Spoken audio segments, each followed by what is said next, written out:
शहर की fashion designer Ritu की शादी गांव के जमींदार शेर सिंह से हो जाती है। लेकिन शहरी कामकाजी रितु का गांव में मन नहीं लगता।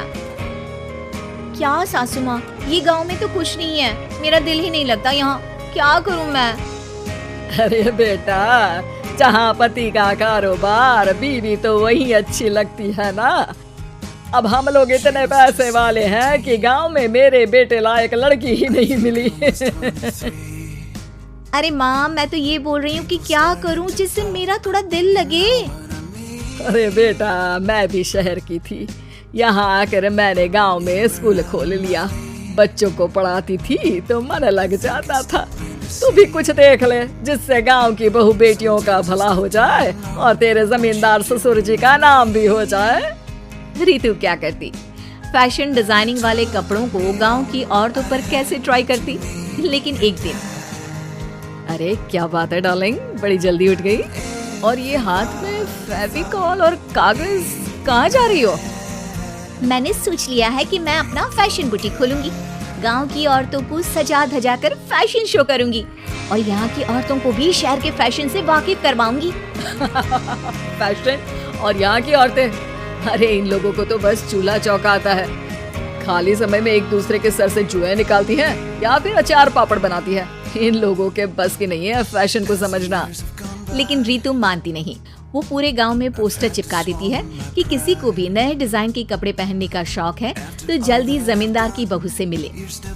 लेकिन रितु की दुकान में 2 दिनों तक तो कोई आता ही नहीं। पर एक दिन, अरे कमला, क्या हुआ, क्या देख रही हो? ये पुतला देख रहा है दीदी। क्या दिख रहा है इसमें ऐसा? अब देखो तो दीदी, ये पुतला मेरे जैसा ही है ना, पतला दुबला लंबा, बस मैं काली और ये गोरा।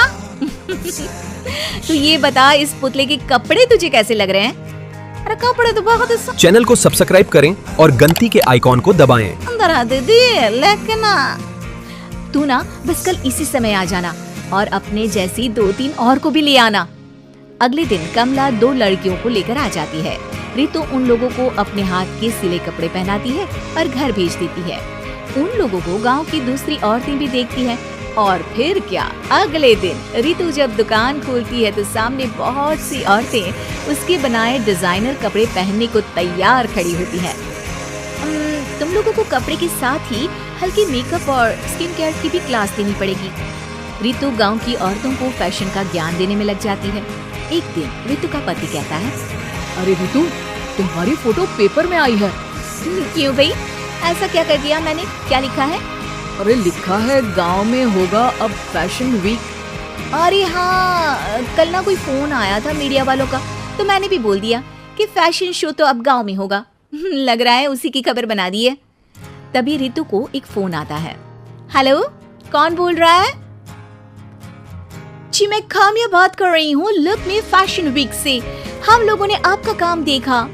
हम शहर वर्सेस गांव का फैशन थीम में एक फैशन शो आपके गांव में करना चाहते हैं। अरे वाह, ये तो बहुत ही अच्छी बात है। मैं अपनी मॉडल्स के साथ शो में हिस्सा जरूर लूंगी। बस अब क्या था। वो दिन भी आ जाता है जब रितु की गांव की गोरी शहर की छोरी के साथ स्टेज शो में हिस्सा लेती है।